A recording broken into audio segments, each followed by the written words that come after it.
స్వర్గీయ రాజశేఖర రెడ్డి గారు ఉండేటప్పుడే IT hub కింద ఇక్కడ ఇవ్వటం జరిగింది. ఆ రోజు ఈరోజు టెక్ మహేంద్ర ఏది ఉందో ఆ రోజు సత్యం కింద రావటం జరిగింది ఇక్కడ. దాని తర్వాత ఫర్దర్ దీంట్లో రావడానికి అయ్యేటప్పుడు ఈ గ్యాప్లోని మళ్ళీ ప్రభుత్వం అంతా తెలియంది కాదు.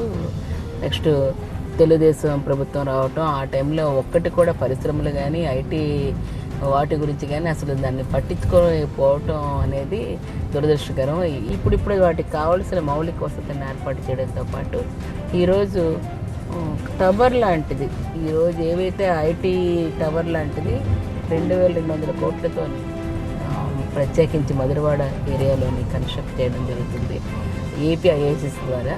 దాని ద్వారా ఈరోజు నేరుగా వచ్చి దానికి కావాల్సిన ఇన్ఫ్రాస్ట్రక్చర్ అంతా ఏర్పాటు చేసిన దాంట్లో ఈరోజు గ్లోబల్గా ఇన్వెస్టర్స్ వచ్చి ఐటీ సజ్జల కింద పెట్టుకోవడానికి బీచ్ ఐటీ సజ్జల కింద ఇవాళ రూపొందించి ప్రత్యేక కాన్సన్ట్రేషన్ విశాఖలో ప్రధానమైనది